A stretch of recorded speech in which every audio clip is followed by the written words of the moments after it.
What's up guys, this is former Springbok and Rugby World Cup winner Brian Havana. You're watching Gareth Mason on Walking Tall with G-Man. What's up guys, and welcome back to another video. Today's video we focus on the Rugby World Cup and can or is this typhoon going to affect it? It's a question that a lot of people are asking, and it was brought to my attention on Saturday in the stream that I was having with the Australian and Samoa game. And someone said, did you hear about the typhoon? And I thought it was a prank. But unfortunately, a typhoon has hit Japan and is continuing its way through, which could see some games affected in this Rugby World Cup.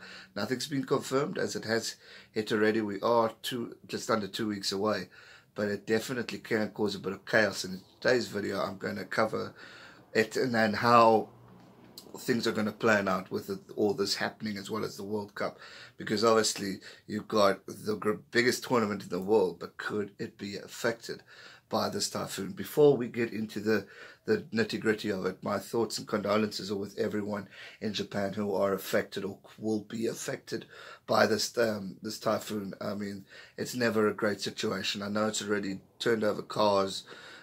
Hundreds of people affected at the airports. Australia's flight was delayed, so they were called in. I saw the All Blacks at the time of this recording, which is Monday evening, South African time. They landed safely, and it looked clear skies because it obviously hadn't approached to those areas, but it's obviously on its way. And yeah, my thoughts and condolences with everyone who will or could be affected by this typhoon. Let's hope it doesn't destroy too much, and let's hope it doesn't affect this tournament that we have been looking forward to for so long. Now, obviously the talk is, are we preparing? What's the procedures in place? As a game in a whole, in the group stage of the Rugby World Cup, there's been no rescheduled dates. So therefore, if a game is rained out or the weather affects it, it will therefore be a draw. So if we've got no result, then let's say South Africa play New Zealand on the 21st of September, and we're having issues with the weather, you will see a 0-0 draw, and therefore both teams get points. Now, the problem with this situation is if you have New Zealand or South Africa playing against Namibia or Canada, any of these teams, and the same goes with all the other logs, we could see a total change, and it could affect the Rugby World Cup and teams like New Zealand, South Africa, and all the other big guys within a World Cup, because we could see a result that just might not go the way of what a physical result would be, but because of the weather, New Zealand could be forced to draw with Namibia or South Africa, and it could cut out chances for these teams to progress, and that will be a massive loss. The knockouts, I think, do have rescheduled games because obviously it's knockouts, but the group stage, as it states at this stage, there are no replacement games if it is rained out, so therefore it will be a draw. So that could cause a hell of a lot of chaos in this Rugby World Cup going forward, because just imagine a 0-0 draw between New Zealand and Namibia, because we pretty much know New Zealand will win that game, but that's the situation we are facing, and it goes depending on whether the match is affected or not. So let's hope it's not going to affect it. But according to Section 3 of the World Rugby's tournament rules, for Japan, where a pool match cannot be played or commenced on the day in which it is scheduled, it shall not be postponed, and it will be considered as cancelled, therefore going into a draw. Quarterfinals onwards, obviously they will make a plan for a game, and obviously, because I mean, come on, this is going to decide your World Cup. But it says it's the tournament, especially in the early parts of this tournament, it could affect us, because it's going to be in prime time typhoon season. So, but this is early stages of the Rugby World Cup, so particularly the group stages, which are your all-important stages too, because an upset here and there could really destroy a campaign. And where you thought Namibia, Japan, all these other teams, Fiji, Samoans, not get through, they might get through because of a draw and win the game that they thought they would win. I mean, just think of that. It could cause a lot of headaches. So as we know, it's had impact on team preparations. With the Wallabies being delayed, but with New Zealand arriving, gave me a bit more hope. But the thing is, which is important for us to note, the typhoons aren't the only thing that we must worry about. Is an earthquake could be caused, and that could disrupt the whole schedule of a World Cup. I mean, just imagine that. So there's a lot of things that are coming into play here that could affect the World Cup.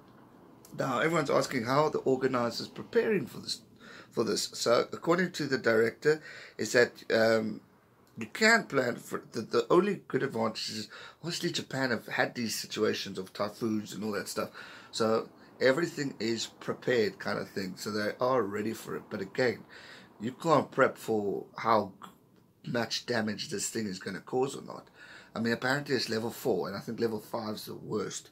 So you just got to be ready. The bosses have said we've got to be ready for the what ifs. We've got contingency venue plans if we lose a venue to an earthquake or any kind of issue, or if we lose major transport hub, because it's not just about the venues, obviously transport. You get a road that's smashed in or something like that.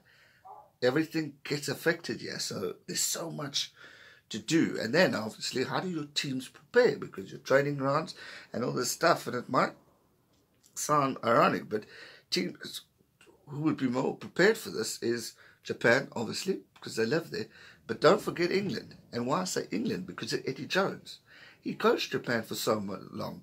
So he's been a part of the experience. He can know how to prep a team going forward. So interesting stats here, or things to worry about, is how and who can prepare and how they will get about this. Because fitness, training, you don't want to slack down.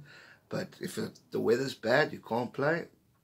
Obviously, indoor training can be brought in and all that stuff. Plans will be made. Look, it's the biggest tournament in the world.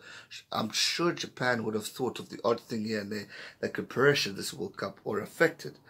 But obviously, depending on the damage, no one can really predict what could happen. But like dozens of flights were cancelled and all that stuff. So a lot of rain, a lot of water. But buildings and, it says here, buildings and transport networks are designed to withstand major earthquakes and tremors of a magnitude that would destroy many cities and result in a jolt, but limited damages. So it says authorities have worked hard to upgrade easily warning systems and information channels in the event of a natural disaster to make sure they're available, obviously, for them all. So fingers crossed, let's hope and pray that this isn't going to be as hectic and it won't affect the World Cup. But just imagine Namibia in the World Cup final. A typhoon like this could cause that. You never know. But let's hope not. I want a solid, straightforward Rugby World Cup where we can see genuine results, proper things happening, and nothing affected. So again, thoughts are with everyone who's affected or could be affected in this typhoon. Travel safe, be safe. Especially those of you who watch me who are going to Japan. Travel safe, be careful, guys, because anything can happen. So let's hope that everything goes right, the weather clears up, and that we can have a full-on World Cup, and that it's just a typhoon and maybe not an earthquake as well, because that could cause a bit of chaos. So let's hope. But that's going to do it for today's video, guys. Just wanted to do an update for you guys on this, because it is definitely the talk of the topic, and that typhoon has hit Japan and is causing a bit of havoc already. So let's hope we miss it for the Rugby World Cup. But stay safe and keep safe during this time. That's going to do it for today's video. Hope it was informative. It's not quite enjoyable, but yeah. We'll see you guys soon for another video. Thanks so much for watching. Stay safe and never give up. Cheers. Subscribe to his channel for more rugby content. You won't regret it. Stay safe and never give up. Cheers.